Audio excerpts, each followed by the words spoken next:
इस देश में वो लोग देश प्रेम का और देशभक्ति का दावा कर रहे हैं जिनका आजादी में कोई सहयोग नहीं था, जिनकी उस लड़ाई में कोई सहभाग नहीं था। वो आदिवासियों को बता रहे हैं जिनकी 70% पीढ़ियों को फांसी हो गई। लाखों की संख्या में आदिवासी मरे हैं। फांसी होना अलग बात है, लेकिन लाखों आदिवासी मरे जिनको बंदूकों से भुना गया है। एक जलियांवाला बाग जो घटना हो गई है जलियांवाला बाग की, उसको देश में याद किया और वो याद करने लायक भी है। लेकिन ऐसे कई जलियांवाला बाग आदिवासी क्षेत्रों में हुए हैं, ऐसे कांड आदिवासी क्षेत्रों में हुए हैं। कई आदिवासी मारे गए, उनके रिकॉर्ड भी नहीं है। भगवान टंटा भील का रिकॉर्ड ढूंढने के लिए कितनी तकलीफ गई है। उन पे पुलिस स्टेशन पे जो केस दर्ज हुई थी उसके रिकॉर्ड मिल रहे हैं, लेकिन भगवान टंटा भील को कहां गाड़ा गया इसका रिकॉर्ड नहीं मिल रहा है। क्या बात है? इन लोगों ने उसकी लाश को कहां गायब कर दिया, किधर गायब कर दिया, क्यों गायब कर दिया? कभी सुने किसी स्वतंत्र सेनानी की लाश को ही गायब कर दिया? कुछ साथी बोलते हैं कि पाताल पानी में लाके उनकी बॉडी को डाल दिए थे। कोई कुत्ते बिल्ली की बॉडी थी क्या? अबे पाताल पानी में अगर डाले थे तो उसकी कब्र होना चाहिए था। जिस व्यक्ति के दर्शन के लिए 10 लाख लोग खड़े थे लाइन से यहां से जबलपुर तक, जिसकी फांसी की खबर सुनने के बाद देश में मौन था, मौन। उस दिन खाना नहीं खाए थे देश के लोगों ने 3 दिन। ऐसा भारत में किसी महापुरुष के लिए नहीं किया गया जो टंटा भील के लिए देखा जाता है। ऐसा क्या है? अपने आदिवासी नेताओं ने कभी पूछा क्यों नहीं कि टंटा भील की लाश कहां पर दफन है? कहां है उनका मकबरा, कहां है उनकी मजार, उनकी कब्र कहां है? क्यों नहीं बताया गया? इसके पीछे के 2 मुख्य कारण हैं। साथियों, भारत में यह पहला समय है जब अंग्रेजों ने बोला कि हमने एक जिंदा भगवान को देखा है। We have seen a live god, a original god. हमने एक जिंदा भगवान को देखा है। उनसे पूछा गया ब्रिटेन में किसको देखे आपने? Whom you have seen? उन्होंने बताया हमने टंटा भील को देखा है।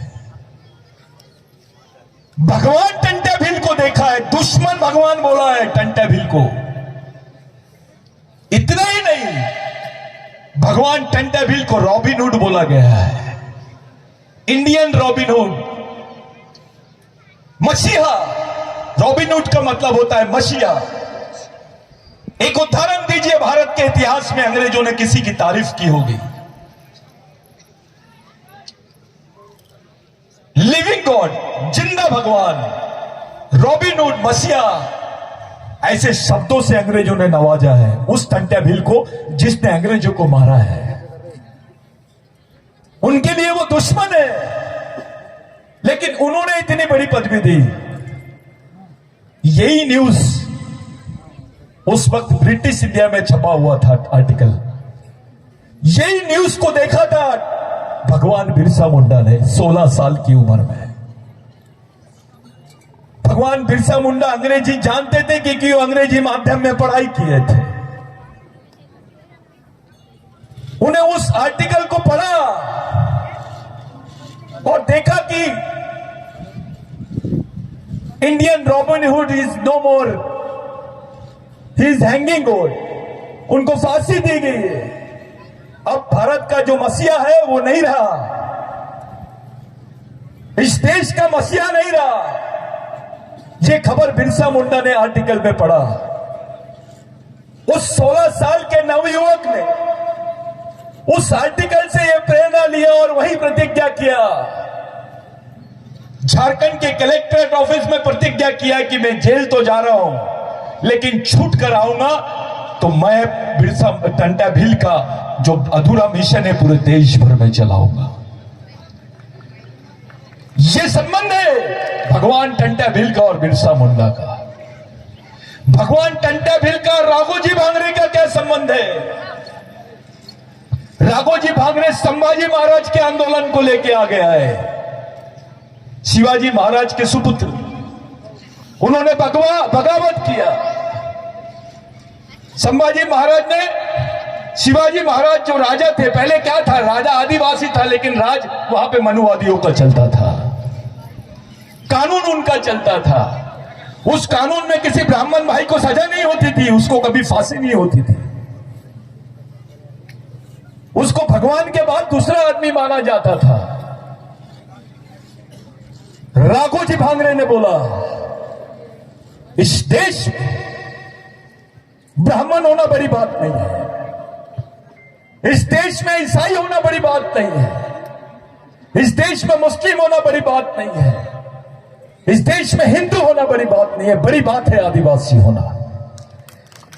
ये राघोजी भांगरे की बात थी। उस राघोजी भांगरे को भगवान टंटा भील ने कहा मिला? धुलिया में मिला। धुलिया भील बेल्ट है, नासिक जिले का बेल्ट है। उस वक्त धुलिया जिला नहीं बना था, तब नासिक जिला ही था। भगवान टंटा भील का जो आंदोलन है, ये प्रेरणा है उसके साथियों के, जो राघोजी भांगरे के साथी थे, उनके देहांत के बाद में उन लोगों से भगवान टंटा भील को ये प्रेरणा मिली। पहले किताबें नहीं चलती थी, पहले कोई इतिहास नहीं लिखा गया। 1911 के पहले किसी भारतीय ने इतिहास नहीं लिखा भारत का, कविता लिखी हो लेकिन इतिहास नहीं लिखा गया। वो इतिहास आदिवासियों में था और उसका मुख्य माध्यम था लोकगीत, जिसको आप लोग ट्रेडिशनल लोकगीत बोलते हो। वो लोकगीतों के माध्यम से इतिहास बताया जाता था। उस लोकगीत में लिखा है, उस लोकगीत को यहां से नहीं, नासिक से नहीं, सह्याद्री से, पूना नासिक उसकी बाउंड्री से, सह्याद्री से लेकर सतपुड़ा तक, मेलघाट से नागपुर अमरावती तक एक गाना होता था, गोंडी भाषा में, कोरकू भाषा में, भिल्ली भाषा में, मराठी भाषा में। किसी भगवान के इतने गाने नहीं गाए गए जितने टंटा भील के गाने गए। उस गानों के बदौलत, जिसमें लिखा था कि संक्रांत के 12वें दिन भगवान टंटा भील का जन्म हुआ एक गरीब परिवार में। इस देश में एक ही त्योहार ऐसा है जो फिक्स है हिंदुओं का। जैसे 25 दिसंबर को तुम जीसस क्राइस्ट का बर्थडे मनाते हैं, वैसे संक्रांत भी 14 ही तारीख को मनाते हैं। यह बदला नहीं है, ये इस देश का सबसे बड़ा इतिहास है। संक्रांत केवल मध्य प्रदेश में नहीं मनाते, साउथ में तो बहुत ज्यादा मनाता है आदिवासी। संक्रांत का समय आदिवासियों के लिए बहुत महत्वपूर्ण माना जाता है, क्योंकि उस वक्त ये जो बीज होते हैं, फसल जो होती है वो पूरी आ जाती है। और उस लोकगीत में लिखा हुआ था, एक बीज को 12 दिन लगते हैं अंकुरित होने के लिए। खेती में 12 दिन बाद वो बीज अंकुरित होने लग जाता है, वैसे संक्रांत के 12 दिन बाद वो बीज आदिवासियों में अंकुरित हुआ। उसका नाम है भगवान टंटा भील। ये जो लोग बोल रहे हैं, इनको पूछो, आदिवासियों के लोकगीतों से ज्यादा इस देश के इतिहास की पुस्तक है क्या? है? अरे पहले तो हमने आपसे पूछा कि आपके पास भगवान टंटा भील का जन्मदिन का कोई रिकॉर्ड है क्या? आपके पास नहीं है। फिर आपको पूछा, भैया उसके मरने की कोई निशानी है क्या? नहीं है। हमारे बुजुर्ग बताते हैं कि टंटा भील को तो रानी विक्टोरिया साथ में लेके चले गई थी, यहां से एलिजाबेथ। क्योंकि उनको समझ में नहीं आता था कि टंटा भील गायब कैसे होता है। दामेगोंड नाम का एक व्यक्ति था, टंटा भील का पूरा कारोबार संभालता था। रेंगा कुरकू, भगवान रेंगा कुरकू और दामेगोंड, ये एक ऐसी पर्सनालिटी थी, इनको 12 भाषाएं आती थी, 12 भाषाएं। साथियों, आप मराठी बोल सकते हो क्योंकि आदमी की भाषा है, अंग्रेजी बोल सकते हो, आदमी बोलता है, भिल्ली भाषा बोल सकते हो, आदमी बोलता है, गोंडी बोल सकते हो, कोरकू बोल सकते हो, लेकिन पशु और प्राणियों की भाषा भी बोली जाती थी आदिवासियों में। वर्ल्ड में यह कहीं रिकॉर्ड नहीं है। भगवान रेंगा कोरकू को जानवरों की भाषा आती थी, दामेगोंड को जानवर की भाषा आती थी, पशुओं की, पक्षियों की भाषा आती थी। मामूली चीज नहीं है। ऐसी यहां की खबर 4 घंटे में मेलघाट के नागपुर में नहीं पहुंचती थी। तब कोई फोन नहीं था, कोई विमान नहीं था, एरोप्लेन नहीं था। इसको नेटवर्किंग बोलते हैं। तो राघोजी भांगरे के आंदोलन से प्रेरणा लेके टंटा भील ने यह आंदोलन चलाया। टंटा भील के आंदोलन से प्रेरणा लेके रेंगा कोरकू ने चलाया। रेंगा कोरकू और टंटा भील की प्रेरणा लेके बाबूराव शर्मा ने आंदोलन चलाया। इनकी प्रेरणा लेके बिरसा मुंडा ने आंदोलन चलाया और उनकी प्रेरणा लेके अपन लोग चला रहे हैं आंदोलन। ये वही आंदोलन है जिसको आप लोग चला रहे हैं। ये मेरा नहीं है, ये किसी सतीश पेन्नाम का नहीं है। ये आंदोलन हमारे पुरखों का है, पूर्वजों का, हमारे भगवानों का है। कुछ लोग व्हाट्सएप पे कमेंट्स कर रहे थे कि सतीश भाऊ ने भगवान कैसे बोल दिया टंटा भील को। 2 किस्म के भगवान होते हैं जिसको आपने देखे ही नहीं। एक ऐसा भगवान और जिसको आपने देखे कि उसने आपको जमीन दिया, अपना जीवन दे दिया, आपके लिए मर गया हंसी से। जब फांसी की सजा भगवान टंटा भील को दी गई तो उनसे पूछा गया कि कल तेरे को फांसी होने वाली है। सब लोग बाहर भीड़ लगाए हुए हैं। अपने परिवार वालों से मिलना चाहता है क्या? अपने परिवार वालों से मिलना चाहता है क्या? तो भगवान टंटा भील ने बोला, मैंने 17 साल से अपने परिवार की लोगों की शक्ल नहीं देखी। 22 साल से मैंने अपने पिताजी, अपनी बहन को नहीं देखा। मैं उनको पहचान भी नहीं सकता हूं और मिलना भी नहीं चाहता हूं। मैंने पूरा जीवन जिन लोगों के लिए दिया है वो मेरा समाज है, मैं उसी को अपना भगवान मानता हूं। ये ताली बजाने वाली बात नहीं है। शंकराचार्य ने बोला क्या कि मैं आदिवासियों को भगवान मानता हूं। रामदेव बाबा बोलता है, कोई नहीं बोलता है, लेकिन एक भगवान ने तुमको भगवान माना है।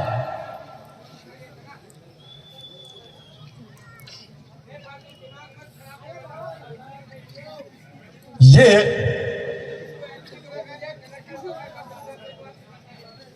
देखिए कि ये जो बात है, एक भगवान समाज को भगवान बोलता है।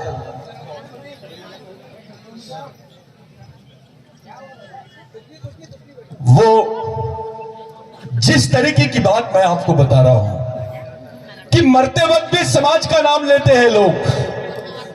मैं अपने समाज को देखना चाहता हूं। इतनी बड़ी बात किसी ने नहीं किया, इतनी बड़ी बात नहीं किया किसी ने, किसी क्रांतिकारी ने नहीं किया।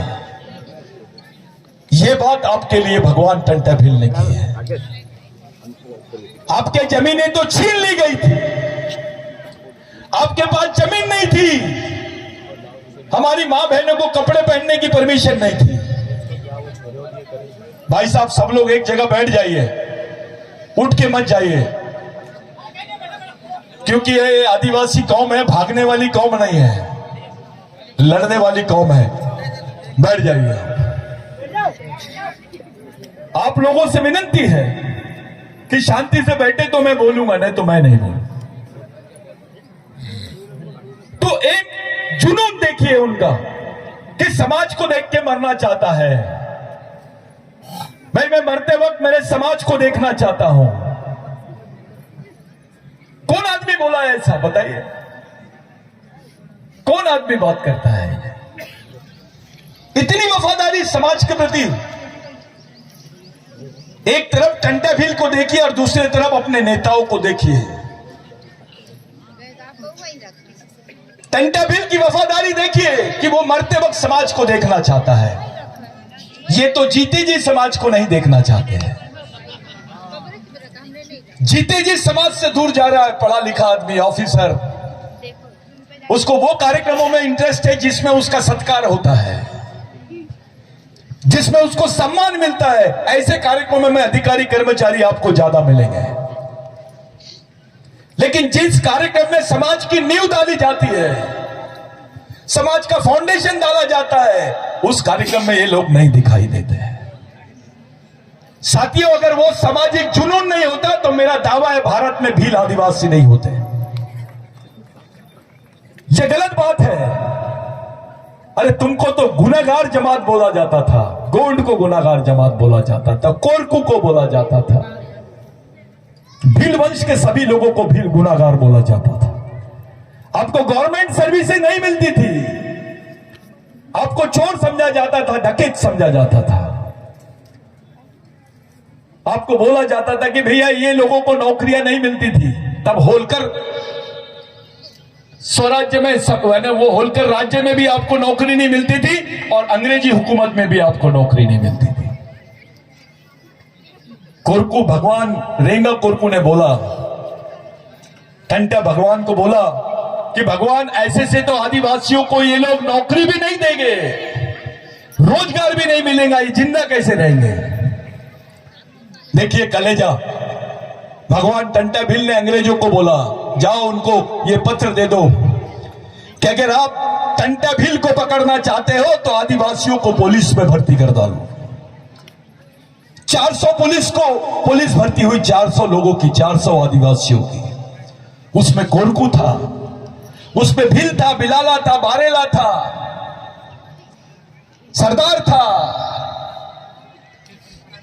उस वक्त जिसको हेरिडेटरी एक्ट बोलते, वंशज, अपने लोग, अपना बच्चा पेट में ही पैदा रहता था, पेट में ही रहता था तो उसको गुनाहगार बोल दिया जाता था।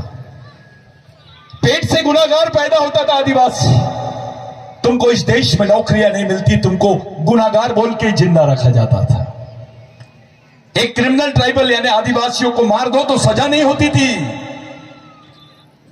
तुम्हारी मां बहनों को सरेआम मारा जाता था, उनका बलात्कार किया जाता था, उनकी अवहेलना की जाती थी, नंगा घुमाया जाता था। यह सच्चाई थी। चाहे महाराष्ट्र से लेकर मध्य प्रदेश से लेकर इधर पूरा जितना सतपुड़ा पहाड़ है, सह्याद्री सतपुड़ा क्षेत्र, आज जो गर्व से बोल रहे हैं ना, मैं आदिवासी हूं, ये मेरी बीबी है, मेरा बच्चा है, ये मेरा घर है। मेरे भाई, दिल से पूछ, दिल पे हाथ रख के पूछ, कौन से भगवान ने तेरे को जमीन दिया है? कौन से भगवान ने तेरे को जिंदा रखा है? टंटा भील नहीं होता तो भारत में भील नहीं होता। उस कानून के वजह से आज तुमको भगवान टंटा भील को पकड़ने के लिए खुद ने बोला कि मेरे समाज के लोगों को नौकरियां दो।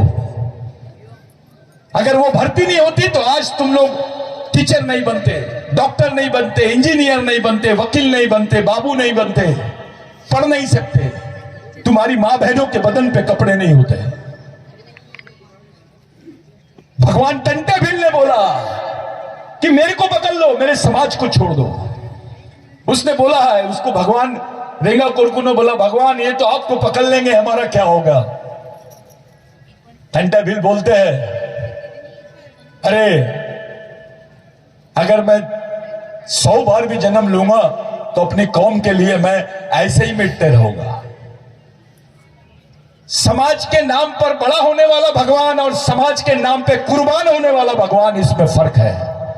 कुर्बान होने वाले भगवान का नाम है भगवान टंटा भील। आज तुम्हारे पास नौकरियां है, जमीन है, जमीन के टुकड़े हैं, जाओ 1911 के पहले का रिकॉर्ड निकालो, पूछो कौन से राजा ने तुमको जमीन दी, कौन से भगवान ने तुमको जमीन दी, पूछो। राघोजी भांगरे नहीं होता, बिरसा मुंडा नहीं होता, बाबूराव शर्मा के नहीं होता, टंट्या भील नहीं होता, रेंगा कोरकू नहीं होता, तुम्हारे पास टुकड़े भी नहीं रहते जमीन के। तुम्हारी जमीन तो छीन लिए थे। भारत की 70 से 75% जमीन आदिवासियों की थी, आज उसकी केवल 12-18% जमीन बची है। मध्य प्रदेश के आदिवासी दूसरे राज्य में जाता है मजदूरी करने के लिए। मध्य प्रदेश में हर एक घर के बाद एक मजदूर मिलता है, वो आदिवासी होता है। सबसे गरीब लोग आदिवासी, सबसे मजबूर लोग आदिवासी। अरे जो बच्ची, जो मां रहती है, हमारी बहन रहती है, उसके पेट में बच्चा भी रहता है तो वो गड्ढा खोदते रहती है, क्योंकि उसके पेट का सवाल रहता है। जिसको बिस्तर पे आराम करना चाहिए वो 8 महीने तक के अपने बच्चे के लिए गड्ढा खोदती है, तब भी शर्म नहीं आती हमारे नेताओं को, हमारे लोगों को, हमारे चाहने वालों को। सरकार से अपेक्षा मत करो, क्योंकि इनकी नीयत आदिवासियों के बारे में साफ नहीं है। लेकिन अपने समाज के अधिकारी, कर्मचारी, नेताओं से तो अपेक्षा कर सकते हैं ना, क्योंकि उसमें खून है अपना। कोई भी पार्टी में रहे, वो बजरंग दल में काम करे, आरएसएस में काम करे, बीजेपी में काम करे, कांग्रेस में काम करे या और कहीं काम करे, लेकिन हमको विश्वास उस पे नहीं, हमारे खून पे है कि जिस दिन उसके भी खून उसका जाग जाएगा, उस दिन वो समाज के बारे में जरूर सोचेगा, क्योंकि आदिवासी का खून गद्दार नहीं है। अभी भी उम्मीद है कि समाज का आदमी समझेगा कि यह लड़ाई किस लिए लड़ी जा रही है। ये किसी धर्म के खिलाफ में, ये किसी लोगों के खिलाफ में नहीं है, समाज के हक में है। क्या गुनाह है आदिवासियों का? मध्य प्रदेश में 35% से ज्यादा आदिवासी है। किसी समय 60% आदिवासी होते थे, आज मध्य प्रदेश में 35% हो गए, यानी 25% गायब हो गए। और गायब नहीं हुए, वो रोजी रोटी के लिए, अपना पेट पालने के लिए दूसरे राज्य में रह रहे हैं। 10 एकड़ जमीन है तो भी भीख मांग रहा है वो। 10 एकड़ जमीन है फिर भी दूसरे राज्यों में जाके गड्ढा खोद रहा है वो। ये उस लड़ाई का हिस्सा है। भगवान टंट्या भील के समय में जो काम हुआ है मेरे भाइयों, उसी का नतीजा आज हम समाज देखते हैं। और इस समाज ने इतनी गद्दारी कर दिया कि 180 साल बाद भी पता नहीं लगा पाया कि टंट्या भील का परिवार कहां है, टंट्या भील की मजार कहां है, टंट्या भील का इतिहास क्या है, टंट्या भील की विचारधारा क्या थी, कौन है रेंगा कोरकू। ये केवल कोरकू की ड्यूटी नहीं थी, ये भीलों की भी ड्यूटी थी, क्योंकि ये समाज के लोग थे, किसी एक जात के लोग नहीं थे। अगर ये एक जात के होते तो बिरसा मुंडा टंट्या भील से प्रेरणा नहीं लेता, टंट्या भील राघोजी भांगरे से प्रेरणा नहीं लेता, बाबूराव शर्मा के इनसे प्रेरणा नहीं लेता। ये समझना पड़ेगा। ये जो आंदोलन है, आपकी आने वाली जनरेशन को बचाने का आंदोलन है। इस मीटिंग का महत्व बता रहा हूं मैं अभी, कि इन्होंने बोला है भील वंश के लोग, जिनकी भाषा में आदि ज्यादा शब्द जो आते हैं वो संस्कृत के आते हैं, और ये आदिवासी नहीं है। अबे आप आदिवासी हो करके आज तुम्हारे पास नौकरी है, तुमको पढ़ने दिया जा रहा है, बदन पे कपड़े हैं, जमीन है। जिस दिन तुम आदिवासी नहीं रहोगे उस दिन सोचो तुम्हारा क्या होगा। तुमको तो खत्म ही करने का प्लानिंग कर लिया गया है।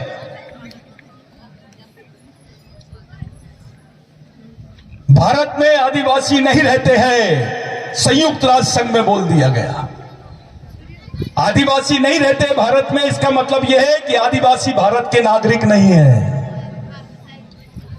तुम्हारी मालकियत कोई नहीं, नागरिकता को भी खत्म करने का षड्यंत्र चल रहा है। उस चीज को जिंदा रखने के लिए ये जो प्रोग्राम है, ये पूरा विश्व देखेगा अभी कि टंट्या भील के वंश के लोग जिंदा है, उस मालिक के वंश के लोग जिंदा है जो खुद भी मालिक है। इसका महत्व यह है। कितने लोग हैं ये महत्व का विषय नहीं है, मिशन में कोई नहीं चलता। अगर 50 लोग भी आते हैं इस कार्यक्रम में तो 50 लोग बहुत महत्वपूर्ण है, क्योंकि विचारों से है। कैसे लोग हैं ये महत्व की बात है। आप गरीब हो, पैसे वाले हो, इसका भी कोई महत्व नहीं है। आप ऑफिसर हो, बहुत पढ़े लिखे हो, कलेक्टर हो, और समाज के बारे में कुछ नहीं सोचते हो, तो तुम समाज के हेडमैन नहीं, डेडमैन हो। मरे हुए व्यक्ति हो। जिंदा आदमी वो है समाज का जो मजदूर भी है लेकिन समाज के बारे में सोचता है। समाज बहुत बड़ी चीज है। अगर भगवान टंटा भील समाज के लिए कुर्बान हो सकता है तो क्या हमारे में वो जज्बा होना चाहिए कि नहीं कि हम भी समाज के लिए कुर्बान हो और उस रास्ते पे चले जिस रास्ते पे टंटा भगवान चल रहे थे, रेंगा कोरकू चल रहे थे। आज का जो प्रोग्राम है ये प्रोग्राम विश्व स्तर का प्रोग्राम है। आज गणतंत्र दिवस है भारत में। राष्ट्रपति का भाषण देखे होंगे। राष्ट्रपति जी आदिवासी है लेकिन आदिवासियों के इतिहास पर कोई उल्लेख नहीं। प्रधानमंत्री जी का भाषण देखे होंगे, आदिवासी इतिहास पे कोई उल्लेख नहीं। अरे इस देश के राष्ट्रपति को नहीं मालूम, इस देश के प्रधानमंत्री को नहीं मालूम कि 26 जनवरी को भगवान टंटा भील का जन्म हुआ था। ये जानबूझ के उनकी फोटो नहीं लगाना चाहते हैं। उस स्वतंत्र सेनानी का दर्जा नहीं देते हैं हमारे लोगों को। एक अलग इतिहास बताया जा रहा है देश में। आपको उस इतिहास को खड़ा करना है।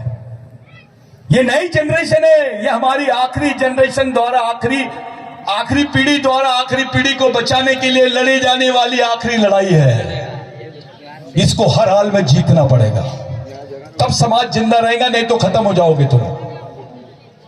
नाचने से, गमछे लगाने से, बेल्ट लगाने से, मैं अध्यक्ष हूं, मैं सचिव हूं, मैं फलाना राज्य का अध्यक्ष हूं, भाई तेरे को इंटरनेशनल अध्यक्ष बनाते हैं, क्या कर लेगा? क्योंकि यहां तो पूरा गेम विचारों का है। इन विचारों को लेके तुम जिंदा रह सकते हो, इन्हीं विचारों से तुम लड़ सकते हो, इन्हीं विचारों से तुम बच सकते हो। हम चाहते हैं कि देश का प्रधानमंत्री 26 जनवरी में लाल किले से जब झंडा उठाए, फहराए, तो उसके सामने आदर्श होना चाहिए भगवान टंटा भील। वहां पे उनका जिक्र होना चाहिए, उनका पुतला वहां होना चाहिए। हम चाहते हैं राष्ट्रपति भी बात करे तो आदिवासियों का उल्लेख होना चाहिए। और जो संयुक्त राष्ट्र संघ में 1993 में भारत सरकार का हलफनामा गया जिसमें लिखा गया कि आदिवासी भारत में नहीं रहते हैं, उसके खिलाफ में जजमेंट दिया है 2011 में। हमारी जो नंदाबाई है, ये मैं इनको देखा नहीं रहता। इस केस को सुप्रीम कोर्ट में ले जाने के लिए मैं यहीं से बोल रहा हूं। एमएलए लोगों को तक मैंने रूम में बंद किया हूं। महाराष्ट्र की विधानसभा में झगड़ा लड़ा हूं। बिरसा ब्रिगेड का जो भूमिका है इसमें बहुत बड़ी थी। नंदाबाई को केस में नंदाबाई के केस में महाराष्ट्र गवर्नमेंट सुप्रीम कोर्ट गई। महाराष्ट्र गवर्नमेंट को मजबूर किए 2009 में, 2008 में। इसके पीछे बिरसा ब्रिगेड की बहुत महत्वपूर्ण भूमिका थी। मैं कसम खा के बोल रहा हूं, मैं पहली बार मिला हूं नंदाबाई से। पूछो तुला भेटलो होता यापूर्वी कधी? नहीं। मैं उसको बोल रहा हूं मराठी में कि तुमको मैं मिला था कभी? नहीं, सिर्फ नाम कॉपी था। एक नंदाबाई भील है, यानी आदिवासी है, उसके लिए लड़ना मेरा फर्ज था। साथियों, 1911 के बाद में मैं 1923 में, 12 साल बाद में मैं नंदाबाई को मैं यहां देख रहा हूं। ये हमारे लिए राष्ट्रपति से बड़ी है, किसी नेता से बड़ी है, मिनिस्टर से बड़ी है। उसके साथ जो हुआ वो आप लोग जजमेंट में पढ़ना, उस निर्णय में पढ़ना कि क्या हुआ था उसके साथ। वो रोई। और हर समाज में बहुत सारी नंदाबाई है जो सामने नहीं आई, ये हिम्मत करी सामने आई। आप लोग 3 बातें याद रखो। मैं जान रहा हूं मैं कौन से दिन बात कर रहा हूं। मैं भारत के गणतंत्र दिवस पे बात कर रहा हूं। एक भी चीज अगर मैंने राष्ट्रीयता के खिलाफ में बोली तो मैं गुनाहगार हो सकता हूं, राष्ट्रद्रोह का दर्जा मेरे पर गुनाह हो सकता है। लेकिन मैं पूरे विश्वास के साथ यह सवाल खड़ा कर रहा हूं कि भारत में जितनी लड़ाई अंग्रेजों के खिलाफ में हुई उसका 70% लड़ाई केवल आदिवासियों ने लड़ी है। 70% जिस समाज ने आदिवासी समाज ने लड़ा है, इतिहास के किताब में उसके 3 पेज भी नहीं है, उसका 1 पेज भी ढूंढना पड़ता है आपको।